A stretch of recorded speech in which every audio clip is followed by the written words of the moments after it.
Hi. Hello. I'm still my line. Hi and hello, Flux fans. Well, Didn't know if you were taking your line. hey, if you want to say that, you can go with the intro. I'll take a back seat. I tried. You're up. You're up. Introduce us. I just said hello. That's not how it goes. Give them That's how I do it. the full spiel. I don't even know It's it. hi and hello, Flux fans. Welcome to episode blank. Nah. 30 blank. 33, I think this will be. 33, 30x. I'm not really sure. 33. We'll say 33. So yeah, welcome to episode 33. The continuation of E3. The E3 in-depth. Last episode, you know those little sets you get as a kid where you like dust off like a sarcophagus? No? No? Or you get like an archaeological dig thing and you get these teeny tiny little tools and you like get a fossil of a dinosaur. Obviously it's not real. Obviously. That's what we were doing last time. We were just dusting off the top. Now we're going to deep dive into the caverns. Okay. So, My metaphor went really badly wrong because you hadn't heard of it, but it's cool. We're going to stick with it. So last episode, we were just cracking open. Yeah, last of dust and sarcophagus. Now we've got the crowbar in. We're pushing that lid off. Sort of. Okay. Yes, exactly. Let's get hit by the curse of Tutankhamun. Yes. This can only end well for us. No. Yeah. So yeah, in our continuation of E3/E3 deep dive, we're not gonna. We did the rough passes of James already said. We went through all the last games, all the conferences, the major standouts. This time we're going to look a little bit more depth in the games that we are most excited for, or most looking forward to, or most interested in. I was gonna cough and say some games, but I'm gonna pull a river song and say spoilers. Gotta listen. Oh, hello, Doctor Who fans out there. Who still watches Doctor Who? Not me. Not me. I haven't watched it for a while. Like, if it's on, I'll tune in and kind of have an occasional look. But also, haven't really kept up to date like I used to. That's probably the best way of putting it. I don't have BBC Canada, so it's kind of hard. Yeah, that would perhaps cause a bit of an issue. So, let's Anyway, sidetrack. We are good at that. We can never sort of topic. But no, to go straight in for it, let's dive in at the proverbial deep end and cannonball our way. Oh, that would have been a great pun to put in that one. No, and yeah. Yeah, you forgot that you forgot. Oh, I ruined. I was like staring at Metro and the cannonballs. Thought that'd be a great way to put a pun in. No, but unfortunately, the cannonballs have to wait till the second top game topicy thing. So first up, Metro Exodus. What? Yeah, so I've never played any of the previous Metro games. My understanding is that it takes place underground in a subway system or something because it's called Metro. You would not be wrong. In Russia. Yes. Okay, not just underground, not in a subway system. No, you would be right on the subway system. Oh, okay then. No, so that's what I actually meant. You are not wrong at all. So yeah, I think most people gathered that this was a Metro game as soon as they saw the start of the trailer, because I heard an audible gasp when the dude opened the door to the outside. Yes. Yes. So it looks kind of. Do we know if it's free, like open world, or is it just? Was that just a really? I don't know what it was. I'm not really sure. Because an open world game like that would be really cool. I mean, I don't know where the train came from or where it's going, but I like that cool mutant bear Putin thing. I mean, so not to deride Metro anyway, but if you want an open world post-apocalyptic game involving mutant bears, pretty sure Fallout 4 is still available. Or there's that what was it? World of the Witcher, Far Cry, Last of Us thing that was in the Sony conference that I can't remember. Days Gone. Yeah, where you play as another gruff male protagonist. You know. Yeah, but no, I'm really interested in the this Metro game. I'm not really sure not to expect. Luckily, we didn't get like we do for some of them. We didn't get just like a trailer or something. We actually got some some gameplay. I presume it was gameplay. Um, I don't actually know. Actually, thinking about it, I was it like gameplay without the interface? yeah. See, I'm never really sure with games at E3 in terms of what's gameplay and what's kind of a zhuzhed up like trailer in just the Like a.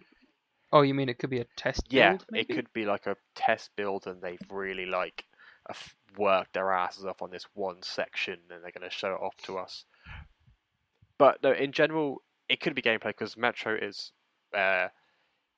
very well known for not having much of a HUD. Like I see. it was kind of from what I remember playing of 2033 and Last Light, I think. You don't really get much of a HUD, and it is quite excuse me. And it is kind of like you have to make sure you make notes of stuff or like at least have like a rough mental calculation ahead of like, okay, so I have X amount of ammo in this gun. Yeah, it looks very interesting. I mean, one thing I have learned just from looking at the outdoors of the Russian wilderness and some kind of ruined town, is that the Cosmodrome is pretty accurate to what Russia looks like. Yeah, say like I'm very assuming it is Russia. I don't actually know. I just guessed. no, it is Russia. I don't think it was ever said. No, so Metro games previously have been set in Russia, so it's a safe assumption to assume they'll continue the trend. Like the thing I found that was really like a big change in Metro games is also all the previous games.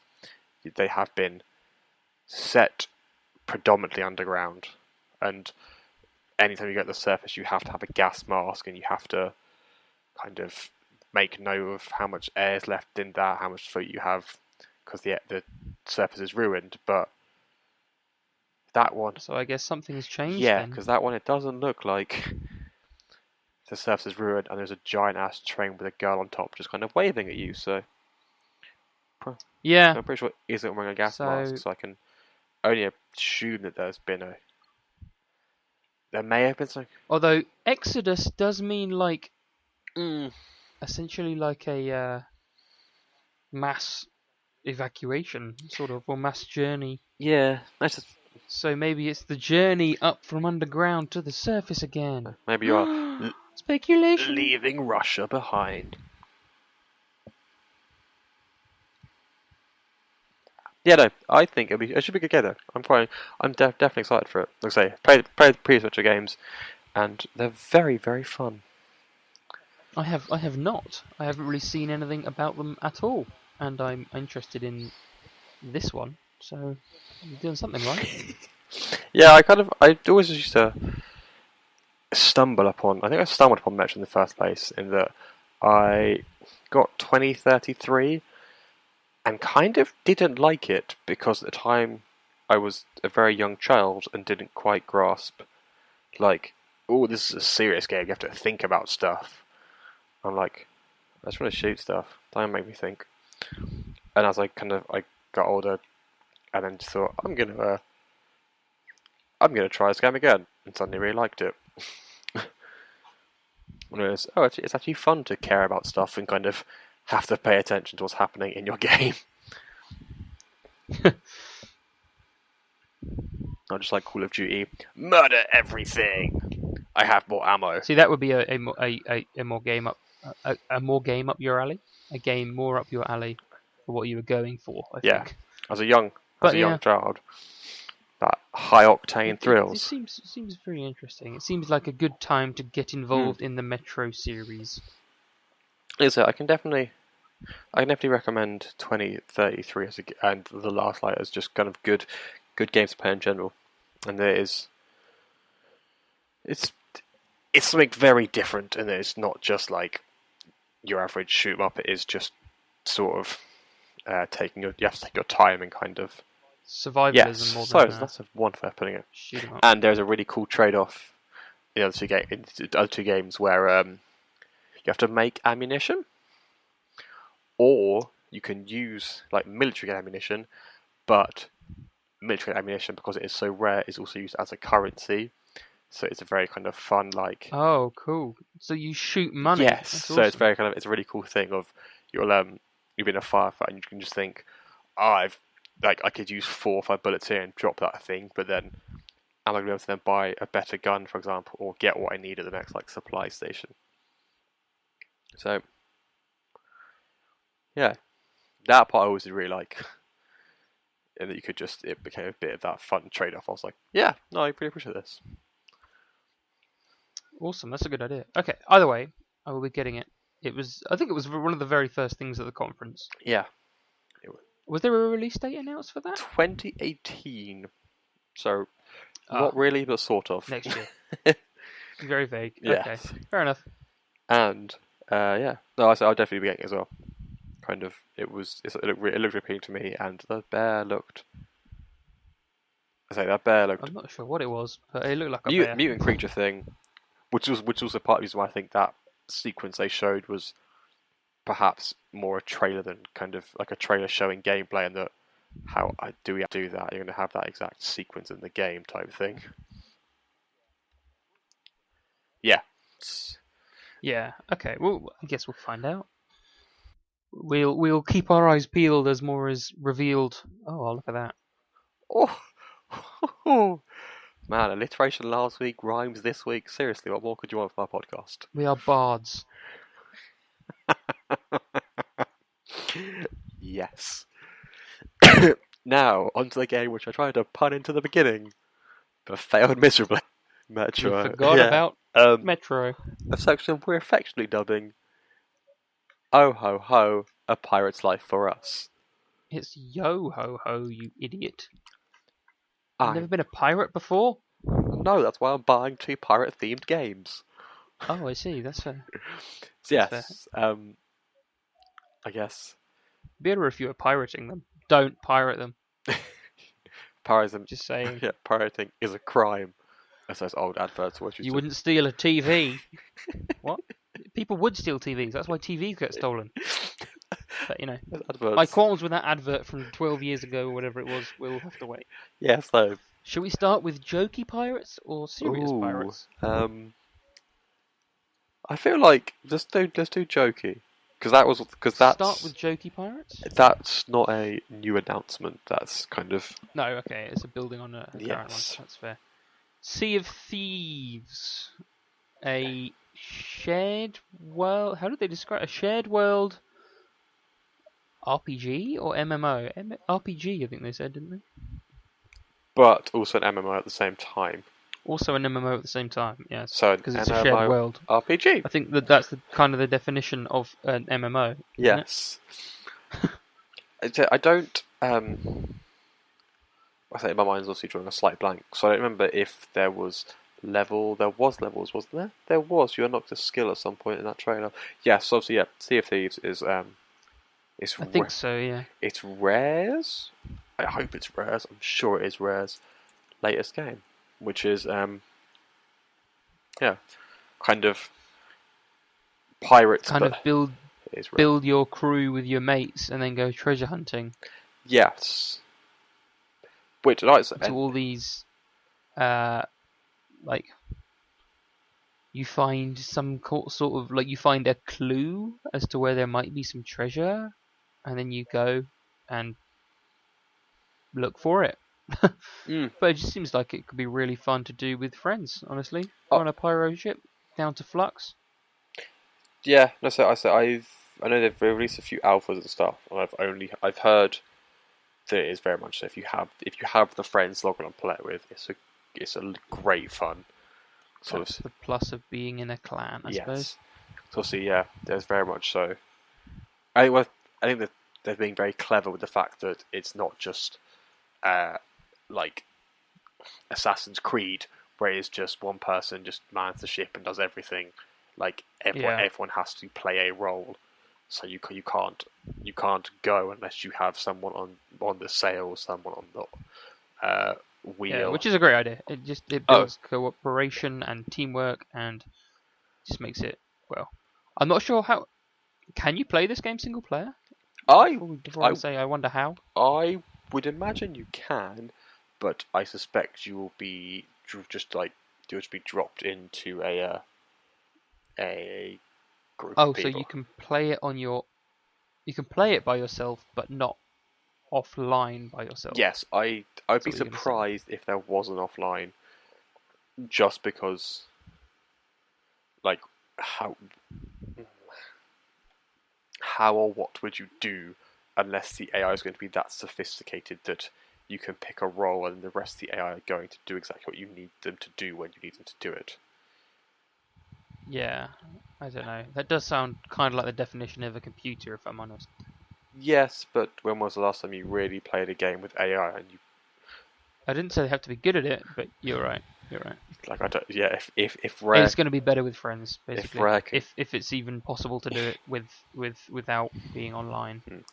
so if Rare crack that AI code, then they're about to make a poop ton of money. Well, it will be rare.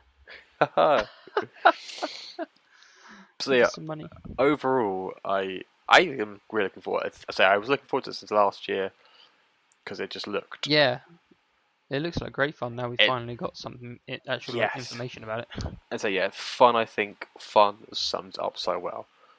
This is in complete contrast to Metro. This is a less serious game. One that like you are being shot at. You can be shot out of cannons. The general art style is just so cartoony. You can be shot out of a cannon to board a ship. Yeah. That's attacking you. It's trying to steal your treasure. It's just going to be, it's going to be just good, like, quality, get a few friends over and just have some fun and mess around. And not have to be like you don't even need to get them over. Touche. Get some friends on Xbox Live and just mess around. Or whatever platform suit. Oh, it isn't the Xbox. Oh, it's Windows. Yeah. And mess around and then kind of have some fun. So I am definitely going to get this. Find some friends. And hope they have enough money to afford internet and stuff. Yeah, so I will definitely be getting this, and I'm gonna probably I'm gonna throw out that what I'm gonna be almost certain that you are also getting this. What? Huh? You just cut out for like 30 seconds. Sorry, I said I'm definitely getting this, and I'm almost certain that you are too. Oh. Yes, I'm pretty sure. Which one? Sea of Thieves? Yes. Still? Yes. So, yeah. But, continuing on that pirate theme, Ubisoft, in an effort to not let Microsoft have all the pirate thunder, announced that they're releasing their own little pirate game, which they're releasing Assassin's Creed Black Flag again. Yeah. Pretty much. But, like, Black Flag was the best Assassin's Creed for a long time, so I'm okay with it, and I'll probably be getting it. Oh. It's based on the pirate ship gameplay from Assassin's Creed 4, Black Flag, and is basically you are a pirate in the Indian Ocean, not the Caribbean, during the golden age of piracy, and you can go around with your little crew and fleet. Was the example they showed, wasn't it? No, so, I can't remember the exact tweets that you were sending out at the time, but I think speaking to you, I remember you were a very giddy little schoolgirl when they announced this game.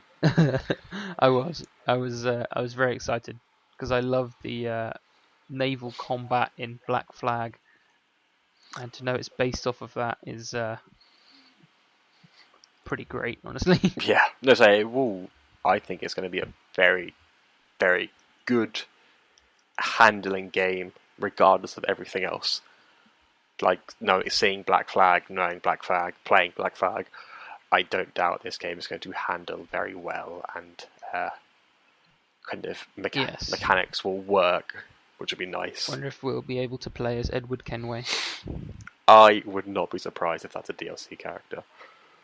That will somehow be worked in. Like, it seems too rich to not just slip it in somewhere. Yeah, that's true. Because it looked essentially like exactly the same as Black Flag, just its own standalone thing. Well, Black Flag was a standalone. You know what I mean? Yeah. So obviously the big difference between this and Sea of Thieves is kind of tone. Tone also, like, where Sea of Thieves, you're all manning one ship. In Skull and Bones, I don't know if it's name yet. You all Skull and Bones have your own ship from the looks of that demo. Yes, you have a ship in the fleet. And Yeah. each different type of ship has a role from the look of it. So there's like a schooner or a sloop, I can't remember what they called it. It was like a sniping thing. The man of war was like the tank essentially. And then there's like a big rammer ship, I can't remember. Frigate, I can't remember the exact names. And you say you had some sort But of it scout seems ship kind as of well. cool. Yes, no, it is very much so. If you again, everyone had their own role, everyone had really cool things to do, and there was some nifty twists they threw in though. Like the end of a game is you're not necessarily. Well, say first off, obviously you're not straight out fighting each other. It looks like it's not like two fleets of fire. I assume there will be either can do that, but it looks like you're. I can't. Sorry, I can't remember if that was like a specific online thing or if it was like a game mode or what it was. Because the idea was to get treasure. Or the most treasure wins. I imagined it to be a like an mode. an online game mode, which I assume there. Yeah. And I assume there will be. I assume there'll be 1-on-1s. I assume there'll be 5-on-5s. But this one was smart, and it was. And there was, you had both fleets, and then kind of an AI controlled treasure fleet, which kind of just appeared. You murdered, and then. Oh no, the pirate hunters that turned up. Yes, and then at the end of the game, it's not just once you've got to X amount of gold that was done, you win. Yeah, you start have to escape with the gold because pirate hunters and galleons or whatever the fuck they were turned up. Yes, and the pirate hunters will expressly go for they made it sound like the pirate hunters will expressly go for the winning team. Well, yeah, you go for the ships with the most loot is essentially what they said, which tends to be the winning team. Yes, which could be a really nifty in that if upon their destruction the loot is then dropped, I think that could be a really cool potential like end of game. Yeah, you're right. Tides turning scenario like we're at 950, they're at 1000. Oh, when the ships go down, if I can get that and sail out like on one of the quickest scout ships, then that could be really fun at the end of the game. It's adds something to the dynamic of the game. I think so. We'll have to see. But luckily for these ones, unlike Metro, we did definitely get gameplay. We know that it's gameplay. We did. Apart from with Skull and Bones, the little teaser trailer at the end. Oh yes, for all you hentai fans out there. Yes, which I am not sure if it was a single player mode or what, but basically, at the end they just showed what is obviously going to be the Kraken. Yeah, like some guys looking at their spoils they've just won. And then a big tentacle appearing in the water. And the logo even changed to having the tentacle coming out of its eye. Yes. But that would be cool, like a random world event. Because I still don't know, like if that was an open world thing. A game mode. I don't know if it's going to be open world or not. Because Black Flag was pretty much open world. I personally feel like it's more likely to be instanced in that you won't have an open world. You'll just be, we have a fleet of 5. We're going to log on. We're going to search. It's just going to find us another team of 5, and bam, here is a area to compete in. I would be surprised if it's open world, just because. So you're saying it would only be single player? Only be multiplayer, sorry? Well, see, that was what I was going to ask you from that trailer, because that trailer made me think there could perhaps be like a single player element, like perhaps you start as a really shitty captain, and then there's like you have to work your way up through like the legends of pirates, and then sea monsters to become kind of the most feared or known pirate on the lands. But if that was the single player, how would you feel about that? That'll be fine. That'll be fine by me. It depends how they structure the gameplay, honestly. Okay. Yeah, so that's why I could see them doing single player on that, in that it would be very much so just that kind of focus, and then obviously once you've done that, you can go, all right, like go into multiplayer now and team up with friends and become the most feared group of all the Yeah. land. It'd probably be the easiest way for them to do it as well, I suspect. Probably. I guess we'd have to see how they do the Kraken thingy. Yeah. It might just be like a seasonal event type thing. It might be like a random world encounter in single player. It might be like a bonus level in multiplayer. We don't know yet. Yeah, so without knowing if there's actually going to be a single We saw gameplay of a 5v5 fight. We don't even know if it was player versus player, honestly. So yeah, we're making a lot of assumptions here. Hopefully though, they're going to release a lot more information in the kind of the next few months, so we can get like a better idea and picture of what the game's going to be. I mean, it could have been like a single player encounter. Now I think about it, like a special encounter. But yeah, we just don't know. Was there a release date for this one, or just 2018 again? I am not sure. I'm just having a quick search for you now. Because obviously, yeah, I've heard nothing about it. I'm thinking it was probably 2018 or no release date yet. Yes, because obviously I know that Sea of Thieves is currently a Q1 or Q2.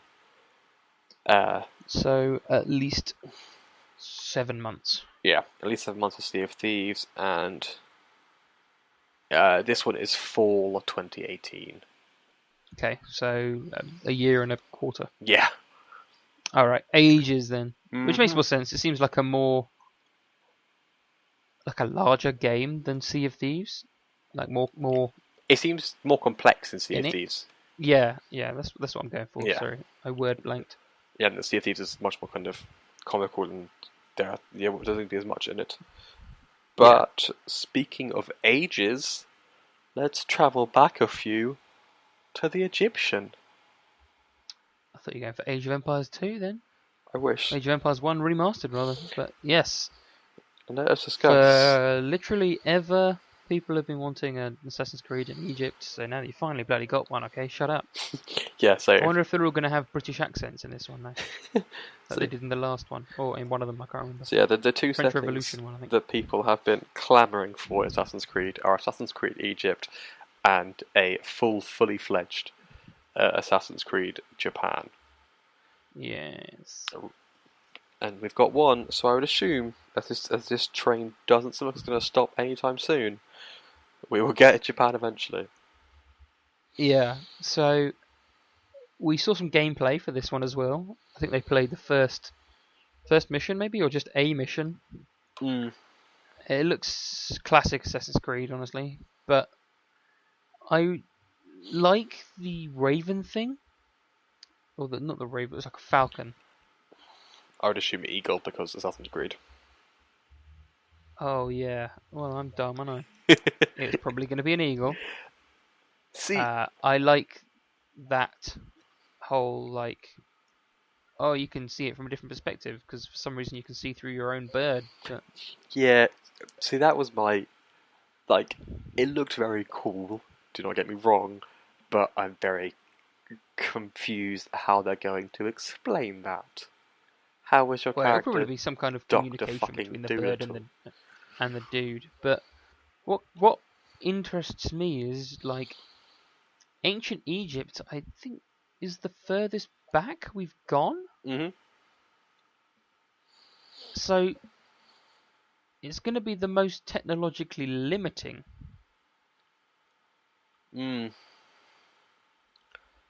So, but we're like forward in time. Like the release date for this is 2017. The first release Assassin's Creed was whatever it was years ago. So we can do bigger, better things with games and stuff. Yes. But they've gone back in time to a more limited technological era. See, I'm okay with that, just because. Will it just be in graphical or UI or I know. Whatever? Without a doubt, yes. Just because I think that like the perks of being in Egypt are you get away from some of the ludicrous stuff that has sort of come about in recent Assassin's Creed games. Like, for example, off the top of my head, I just remember like when you got a gun on your wrist blade, and when you started getting like Da Vinci's planes and stuff. Yeah, that was a little bit crazy. Yeah, although they were like fun, it was just kind of you could see the game had taken it a bit ridiculous, and I'm kind of looking forward to a more stripped back version, where it will be more of a focus upon the kind of where I think it would just be you'll get graphical improvements, and then kind of I imagine your weapons to be your wrist blades will still somehow be a thing. Not sure how. Oh, of course, they're an Assassin's Creed staple. I wouldn't be surprised if you get like perhaps a whip to kind of do some sort of traversal, and then perhaps like some sort of assassin moves with. And I'm just imagining, swords and bows. I can't see anything being super advanced. Yeah, guns would be out of the question. Like, bows would be, pretty limited. It would be interesting. I'd like to see how they'll do it.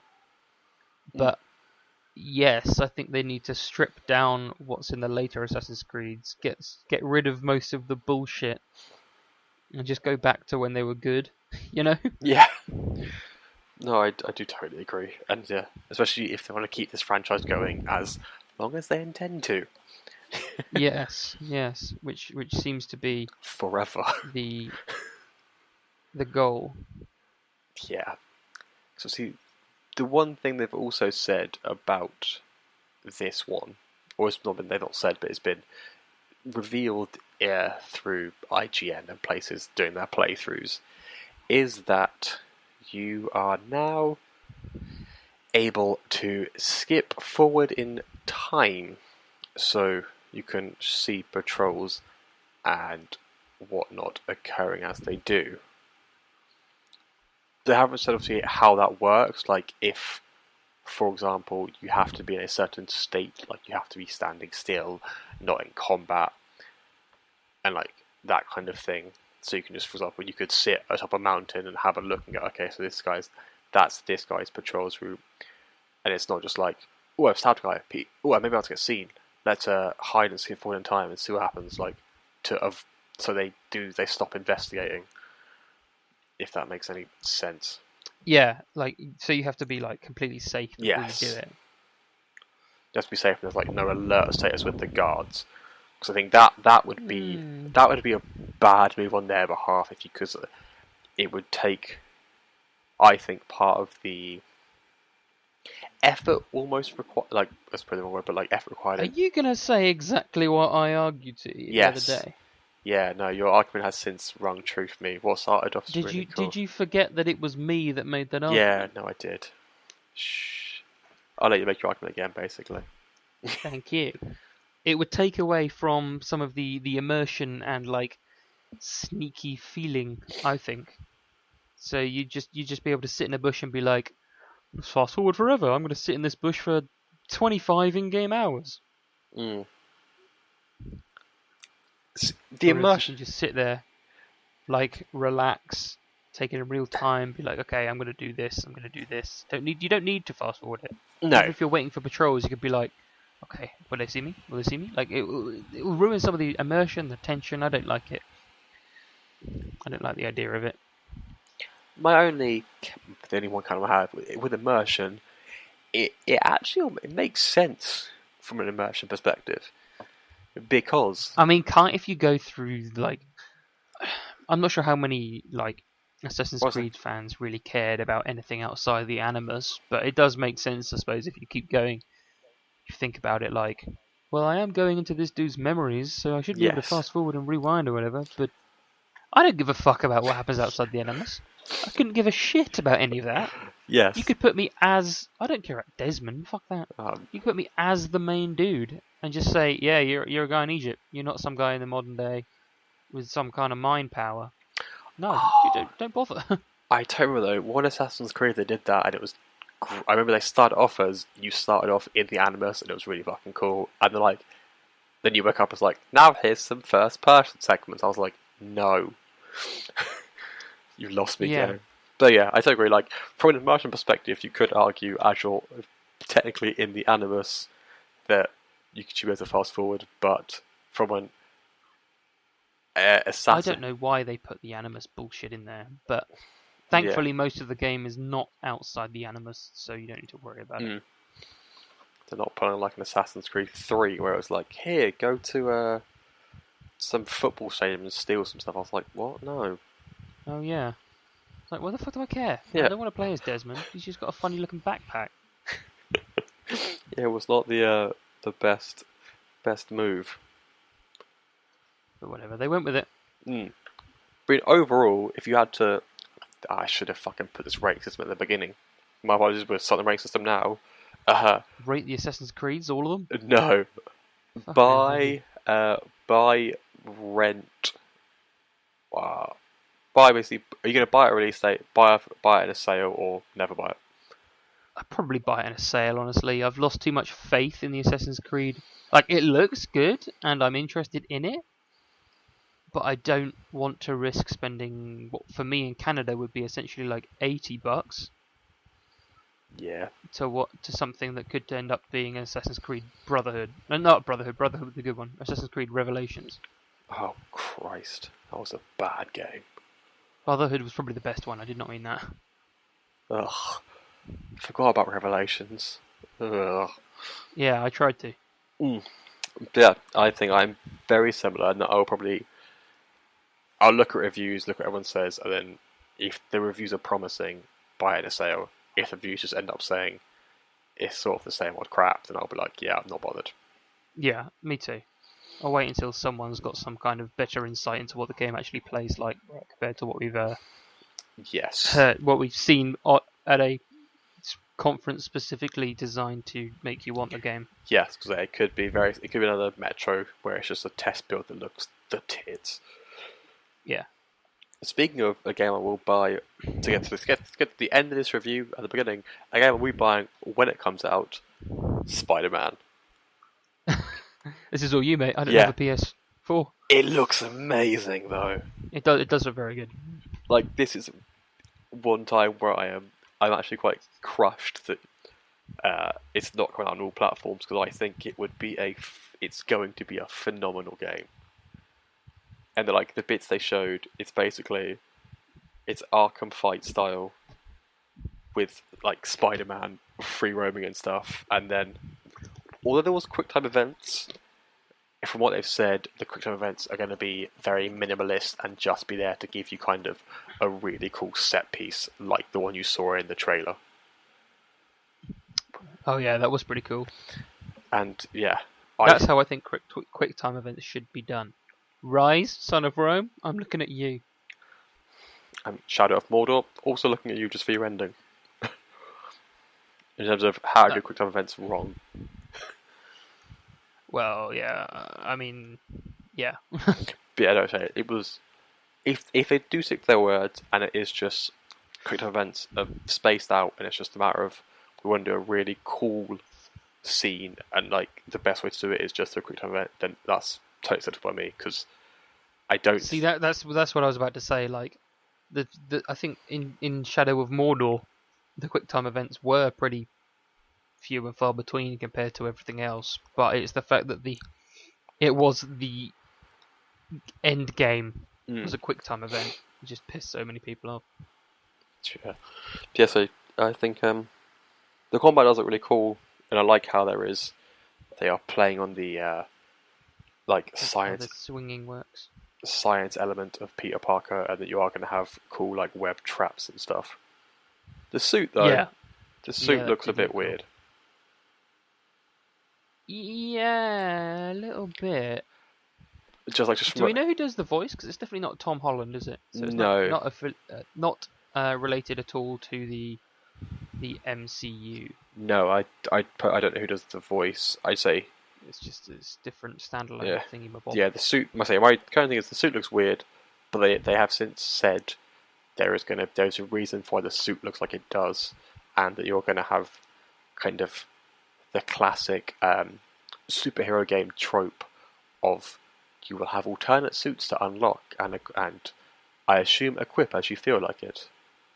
Ooh. A la, You mean like Miles Morales is by any chance? Yeah, see, I don't think Miles's will be an alternative suit. I still think the way they're talking about it, Miles is going to somehow play in the game. Well, it could be an alternative suit. I think he'll be I think he'll be a whole other character rather than just like an alternative suit. Because I don't see why you show him off as a character and say that he's going to be part of your game to just like... Maybe it's just to hype Spider-Man fans up. Maybe. That'd be a bastard move by them though. But overall, I'm buying this game on release, and I feel like... Yeah, I know you are. I feel Which like... is when, by the way? Oh god, like 2018. I should assume everything's 2018. I assume that you would probably be doing the same, or under the caveat of if you had a PlayStation 4.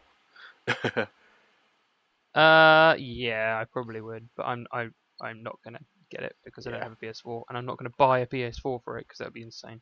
Spoiler: I now know who voices I now know who voices Spider-Man is a man called Yuri Lowenthal. All right, never heard of him. You remember? Good for you, Yuri.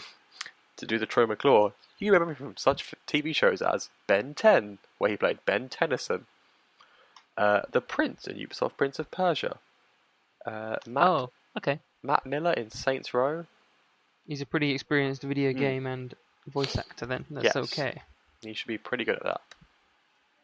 Now, next up is a game which both intrigues me and also kind of weirds me out. In that it's solely co-op. A Way Out. Yeah, you would be correct. The Escapists HD. Yeah. Well, now you've sort of like that. Now I really want it. Yeah, it does seem strange. It said it was specifically designed for split screen as well. Like, it is 2017, guys. No one plays split screen anymore. Yeah. I literally... People play online together for sure. They don't play split screen. I think, as we said last week, I'm really intrigued to see how the split screen works. If we're playing online, is it still going to be... playing it via Xbox Live, will the screen still be split so I can still see what you're watching? Because it showed a bit then when I was in a... Well, say I was player 1, you were player 2. I was in a cutscene, but you could still walk around. Yeah. But because it was split screen, so half of my screen was in the cutscene for me on my half, and I could see what Paul sees. So if it was on Xbox Live, would that be the case, or would it not be split screen at all, and I would not be able to see Paul's screen? It's kind of tough to explain. I hope I've made that like. No, yes, I think we were clear. I am going under the assumption that I think it will be, because it seems like such a key feature of the game. Yes, if it's designed to have been played split screen, they if they have any sense whatsoever, they would have made it. Like, because especially as they highlighted the fact that like, oh look, it's seeing different things. Yes. Like, if they don't do that, Paul's in England, I'm in Canada. When the fuck are we going to get a chance to split screen this? Yeah, no, entirely. I think it will be. I think it will definitely be split screen, and I think it'll be really interesting to. I think we're interesting to play, in that from what they've shown so far, it sounds like there is the escaping prison section, and then there is at least like one section after that. Yes, with either a getaway and then future robberies. Yeah. Like, essentially, in my head, I'm imagining something very akin to Prison Break seasons 1 and 2. I've never seen it. And that you spend half the game-ish escaping from the prison, then you've got half the game on the run, which I think would be a really good twist for a prison game. In that, how often do you actually cover like the on-the-run parts? Yeah. I would agree. It can be really cool to see as you have to like made decisions, being like, oh shit, we can't be here because X, like the police are coming, etc., etc. I mean, so to now continue our review scale, were you gonna buy on release, buy on a sale, or never touch? I'm not going to pre-order. I am not going to buy in a sale. I will wait to see if it's split screen via Xbox Live. Then, if it is, I will get it because I plan to play through it with you. If it's not split screen, yeah, I'm not sure if I'll get it. Yeah, If I'm being brutally honest. I am the same, and I'm not going to just like willy-nilly pre-order this. I wanted to see a bit more of it, and I definitely want to see if it is split screen on live and get a bit more kind of a feel for the game. But I'm definitely, if the reviews are promising and it is split screen, then I'll be a buy and release. And hopefully, it's a game I'm interested in. Yes, but it's not a game I am like desperate for. I have a raging hard on for. You know? Yes, no, I feel you. It's not like a Spider-Man for you. Exactly. Speaking of buying this game, fingers crossed, I'm able to buy this game for the pair of us come that would be this nice. point. Well, I'm hoping that once the Xbox One, Xbox Box X comes out,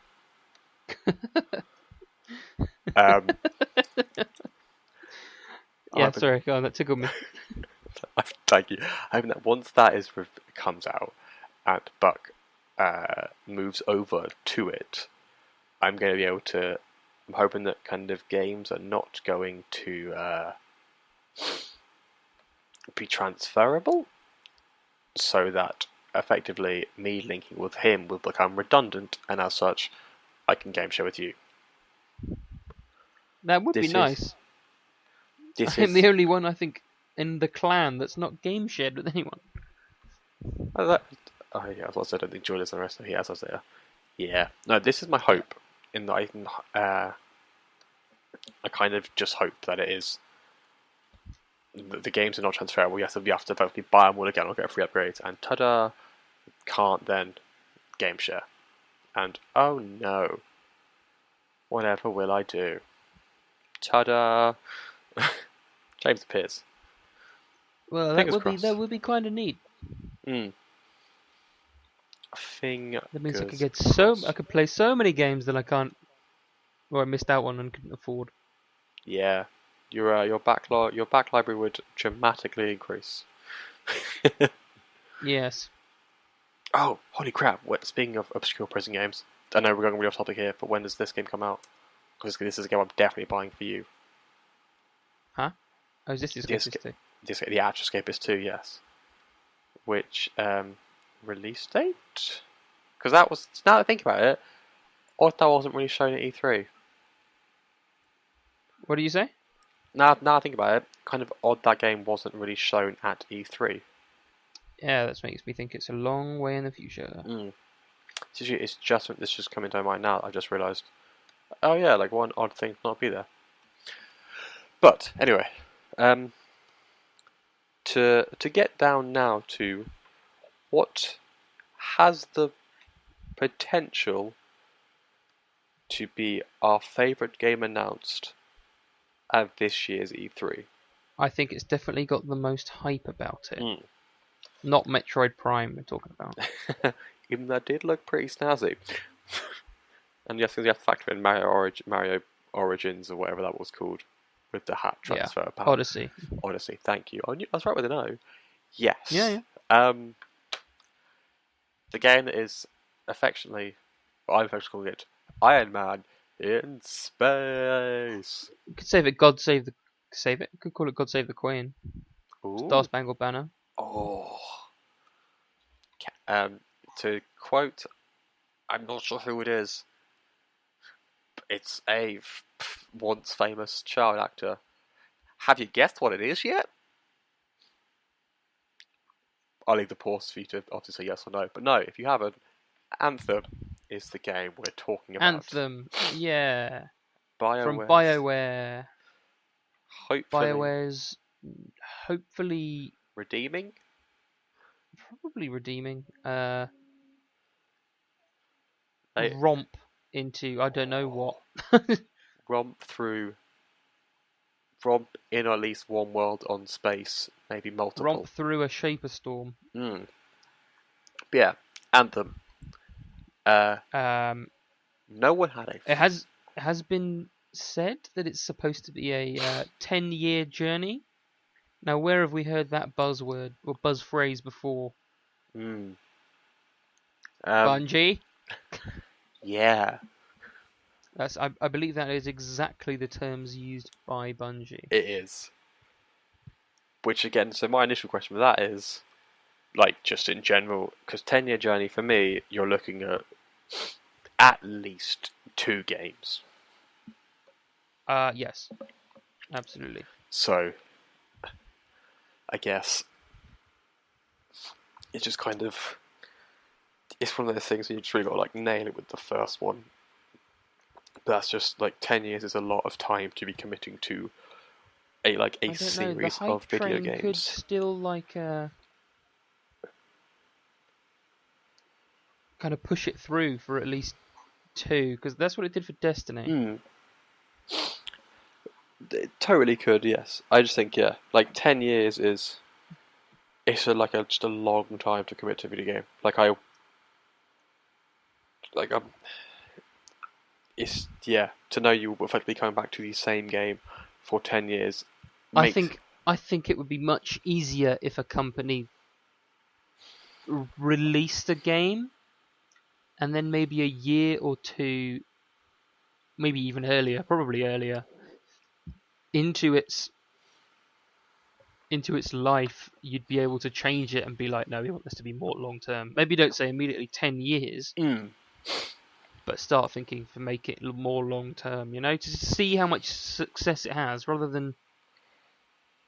I think after the anti-climax of, say, Destiny on release or The Division especially, it seems sort of arrogant to say, oh, it's going to be a 10-year journey.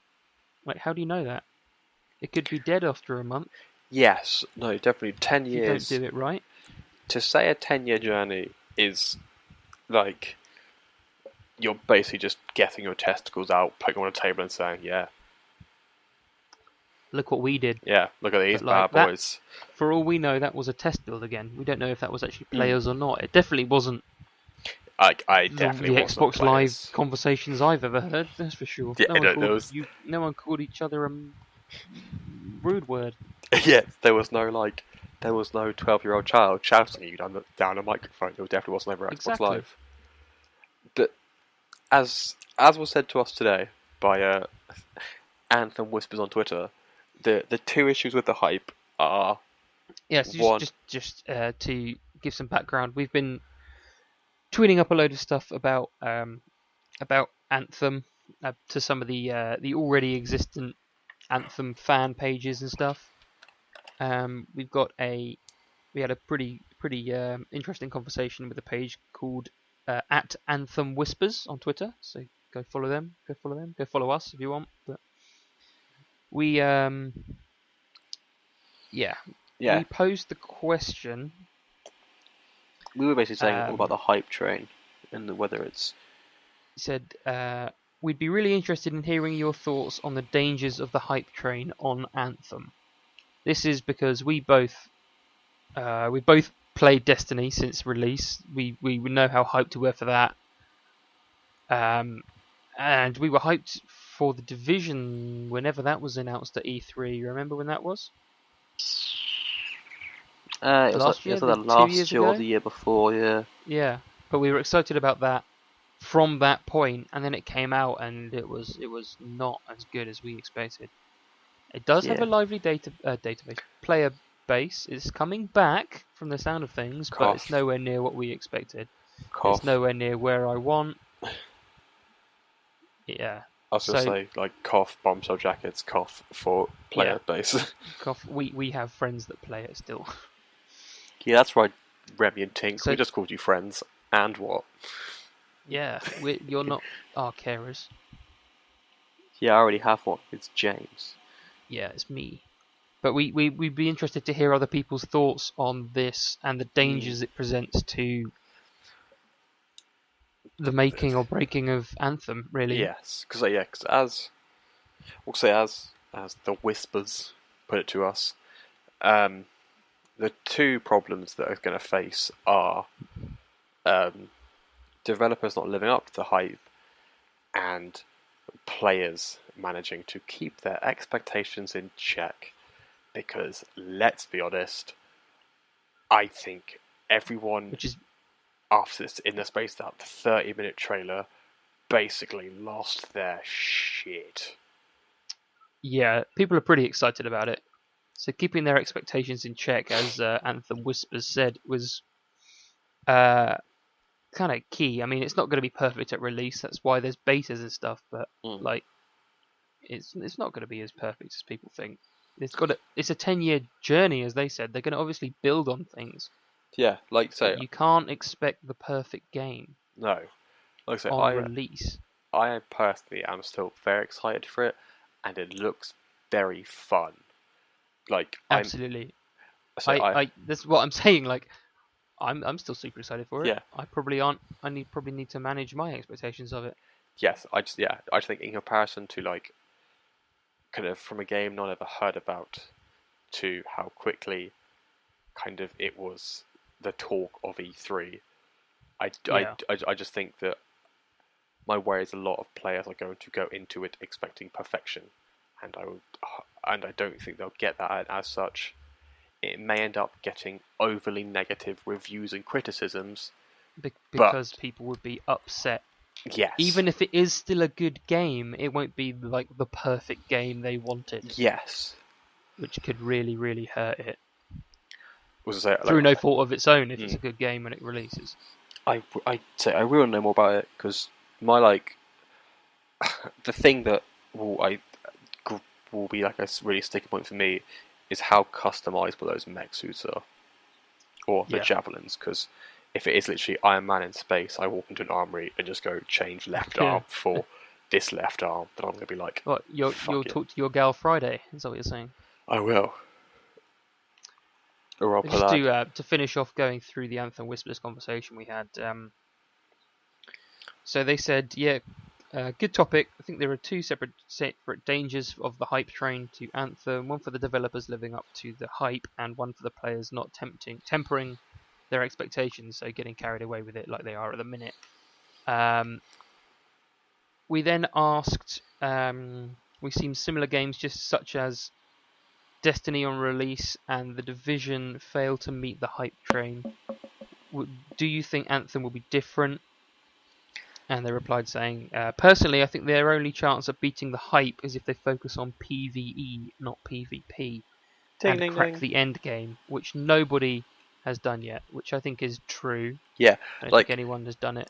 That is the only two examples of games similar to this I can think of are The Division and Destiny. So I think we'll be comparing those mostly. Like, that is the key to getting a 10-year game, is that they need to give me like interesting stuff to do. Yes, I need things to strive for. I need to have a main story which is engaging, and I care about it, and actually has a story. Of Destiny 1, and then the end game needs to be something more than just a weekly raid or whatever the Anthem equivalent is. Yeah, or like getting to the max light level.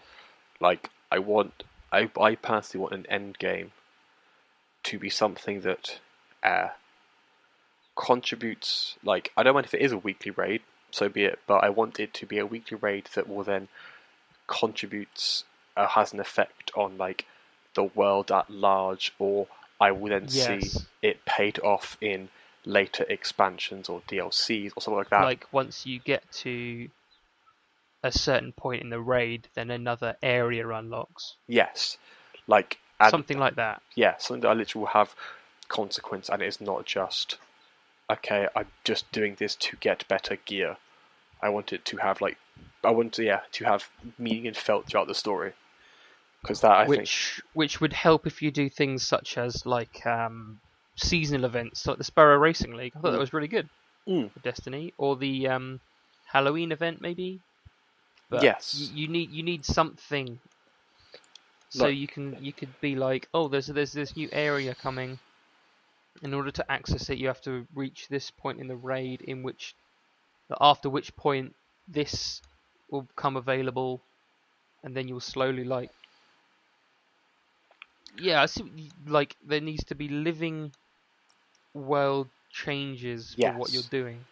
like I also, and this is a really big statement, I would love to see a DLC effectively do a Cataclysm type event.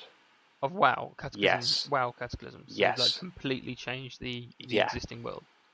Yeah. Where it's literally just, we're going to release DLC, and it's not just going to be go to a new planet. So it won't just be new stuff. It will change everything. Or change something. It doesn't need to be everything, I suppose, but change something in the existing world. Yeah, there's like a big noticeable change, and suddenly you're just like, holy crap! Like, what is this? What is this effectively like new game they've released? Yeah, maybe that's probably quite a big. That's a. I mean, it makes sense. It makes sense for WoW, but it's quite a big statement for a console game, I suppose. It's a huge ask. But I think if a console game was to, if any console game, not just Anthem, if a console game can pull that off, then I think they will like. If it is a Destiny or an Anthem, then that would be a fantastic. That would be an absolute like coup for them. And yeah, that would be a. I think that'd be a huge thing. And I totally do agree with Anthem Whispers in that I don't want to see a PvP element, and I just love like really good PvE stuff. Yeah, I mean, I think it's fair to say definitely for you and me, probably for most of our clan, if not all of them, we're not really too interested in the PvP. We never really did much Crucible in Destiny. No. And we only did the Dark Zone for the little bit of the Division we played, just because that's where the best gear was. Which I do not want to happen. I don't want to have to be able. Don't want to have to PvP in order to get the best gear. See, I think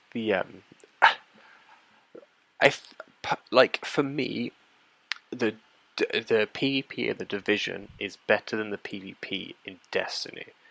Just because yes, that's true, because you get like tangible rewards or improvements from it. I'm talking like, and using obviously the go-to MMO WoW. In PvP, you earn armor that's good for PvP, and in PvE, you earn armor that's good for PvE. Yes, no, those boundaries need to stay like definitively separate. Like I do agree. Like that was the thing about Destiny Crucible, is that if you were a low level, you could drop in, and suddenly, like say, if you're level 18, you drop in, and suddenly you're getting like a level 20 scout rifle, which you can use in both. There does need to be very like definable limits. Personally, I do agree with on that one. So I just think otherwise it's like otherwise, as I think Destiny has shown, it then becomes a minefield to balance the two separate areas. Yeah. I mean, if we think about it, all we saw was kind of one brief, what could have been a test build, what could have been an entire. Well, it wasn't entirely a cutscene, but definitely some of it was. Could have been a test build. Could have been. We don't know what it was. Someone went on a little flyabout and then mortared some dudes. No, so yeah, it is like I say, it's definitely a game that has got my attention. It's got everyone's attention. It's got everyone's attention, touche. I think it's just, I think it's a matter now of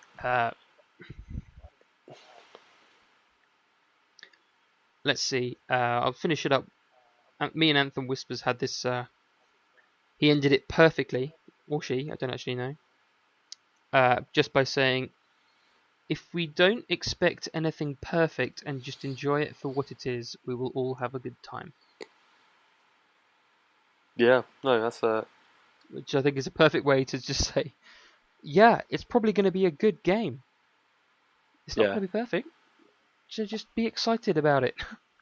Yeah, it's a really like nice note to end it on. So Yeah. I do think overall we are going to. I think so.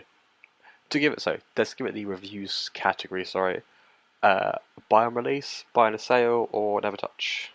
Buy and release. Ooh, I'm going to throw in a subcategory. Are you going to pre-order, or are you just going to? Are you going to do like a wait for review? I will probably pre-order it a week or two in advance. It won't be like a Pre-order it now couple type of thing. months. Yeah. Like a Destiny 2, I'll pre-order it now. It'll be probably a week or two before, or at least when we hear more about it. Yes, that's. I'm about the same, and I think I'll definitely buy on release, and kind of I want to hear a tiny bit more before I decide at what stage I'm pre-ordering. Yeah, I'd agree. But yeah, no, that I guess that pretty much effectively wraps up. That wraps up our in-depth E3. Yeah, I guess pretty much. that really wraps up E3 in general for us. I know we've said. Yeah, we might do the odd episode on something else, or just slip it into other episodes. Like, it was mentioned at E3. Yeah, so. But that's pretty much it. Yeah. So it's a big thank you to Anthem Whispers for just letting us know their opinions on the hype train for Anthem and how to manage it and stuff. So go follow Anthem Whispers on Twitter. And yeah, I asked a couple other Anthem accounts. They're probably going to reply after we've recorded this, but we can always slip that in. Yeah, so later episodes. Like, I wouldn't be surprised if we end up doing, as more information is revealed, much more on Anthem. Probably. It'll probably be a game we touch on quite a lot. So if you're interested in Anthem, if you run an Anthem fan page or whatever, just go over to our Twitter, give us a little follow, little like, little hello. Yeah, if anyone listening has any thoughts on Anthem or in general just any of the other games we've discussed, we are... Or just games in general, really. Games in general. Or anything, really. Literally, E3 in general. Or ask us what our favourite cheese is. Yeah. If you want to go... Yeah, you can ask us what our favourite cheese is, how to pronounce scone, how to layer your scone. Spoiler alert. I'm not going to even alert that. We're going to say that will be revealed if someone's emailed us. Wow. Because there is a way to do it. Yeah. So yeah, just email us and we at downtofluxdtf@gmail.com or on Twitter we are at sorry, no, after you go. Or flux@ninjapancake.com, whichever is easiest for you. I mean, they will both end up in the same place at come the end of the day. And follow us on Twitter, like I said, at downtoflux, DOWNTOFLUX. Go give Anthem Whispers a follow. They seem to know their stuff. You can follow me or Paul on Twitter. I'm at Jamdelay, JAMDELAY. Paul is Payloader21, the same place I'm at everywhere. On everything. Yeah, Twitter, Xbox, maybe even my Skype. So if we just Skype me on there, literally everywhere. Yeah. Feel free to literally drop us questions at any of those locations, and we will get back to you and do your question here, or even if we can if your question's really good, we may even get you on an episode. I know, right? We probably will mention you in an episode, if not. Yeah, we'll But yeah, do like a live phone-in. But yeah, I guess that's us. As they would say in the street, we out. No, we're not out. Haha. No, good. You remembered. I did remember. Yes, we are joining as Jin to be part of the Ninja Pancake family of podcasts, with podcasts such as Bombshell Jackets for the Division, Geekologist Radio, Geek Squatch. While I'm remembering a blank, which is an 80s show. Well, it literally just is an 80s show, basically, which is quite for me, because I was born in the 90s. But overall, so was I. There is a myriad of podcasts on there, and we cannot recommend them enough, so go give your ear holes some pleasure. Some pleasure. Thank you. I was really struggling how to end that. And now... Flux out. Flux out.